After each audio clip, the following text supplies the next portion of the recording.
Let's move on to the questions and answers.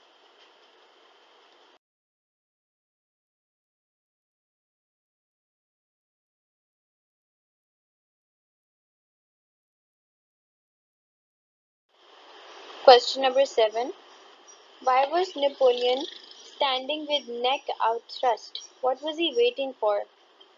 When the French Emperor Napoleon's army stormed on Ratisbon, so he was standing worried and mindful of a little which was a couple of miles away from the battlefield with neck outthrust. He was worried about the consequences of war because the result of that war would decide his next plan. He was upset and was expecting that his army leader, Marshal Jean Lannes, would signal him for reporting about the battle's progress. He had fear lest his ambition to triumph over that city should fail. Standing neck outthrust का मतलब है कि वो मैदान जंग की तरफ उचक के देख रहा था, उसे बेताबी से इंतज़ार था जंग के नताइज का। तो वो उसके अंदर एक परेशानी थी जो उसके चेहरे पे भी वाज़ेह हो रही थी। वो उसे तजस्सुस था कि वो हारेंगे या जीतेंगे, और उसकी जीत ही उसका दूसरा मंसूबा डिसाइड करती और उसका हार भी उसका दूसरा मंसूबा डिसाइड करती। He was upset and was expecting that his army leader Marshal Jean Lannes would signal him for reporting about the battle's progress. वो इंतज़ार में था कि उसका जो आर्मी लीडर है जीन लानेस उसे हाथ हिला के सिग्नल करेगा, उसे बताएगा कि वो जीते हैं क्या हारे हैं।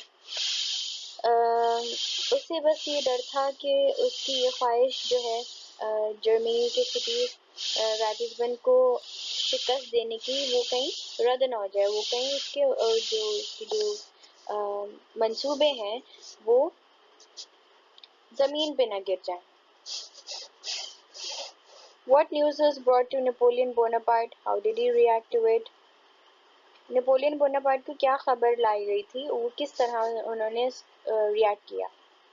The young severely wounded soldier was the one who brought the breaking news, firstly about the victory of the Battle of Ratisbon, to his Emperor Napoleon Bonaparte, who attacked on German city named Ratisbon and was waiting curiously about the progress of that battle, whether he conquered or he had failed. But after getting news of the victory, his attitude was much energized and his plan had soared up again.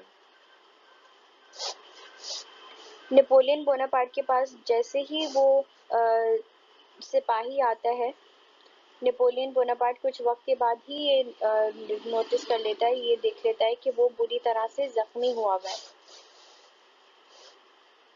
लेकिन चूंकि उसने Napoleon को ये खबर दी थी कि वो जीत चुके हैं वो जंग, तो नेपोलियन के चेहरे पे एक खुशी तारी हो गई थी, एक आंखों में चमक आ चुकी थी।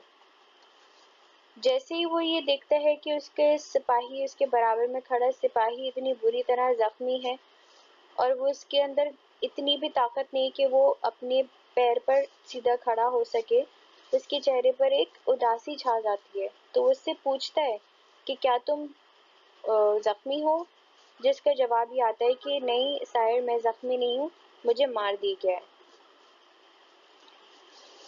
सो बेसिकली नेपोलियन बोनापार्ट के बारे में हमें ये पता चलता है ये पोएम पढ़ के कि नेपोलियन बोनापार्ट एक बहुत ज़्यादा ही संजीदा, एक बहुत ज़्यादा स्ट्रॉन्ग विल्ड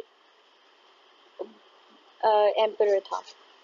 जो यंग सोल्जर था एक बहुत ही बहादुर पेट्रियोटिक सिपाही था, जिसने अपने वतन के लिए लड़ा, जिसने ज़ख्मी होने के बावजूद अपने चीफ को घोड़े पे सवार आके उसको खुशखबरी देना चाहिए और अपने वतन का झंडा उसने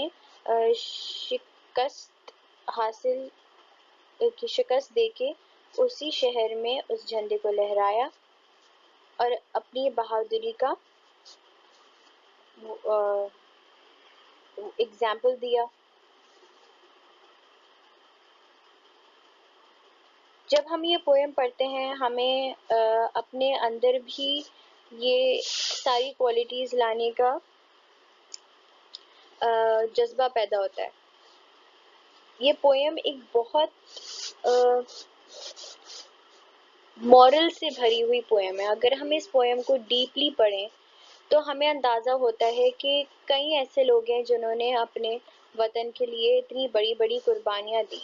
अगर हम इसकी इमेजरी को देखें, यानी इसकी डिटेल्स को देखें, तो हमें अंदाज़ा होता है कि ये कितना जो है ये वाक़या असली है, ये हो चुका है।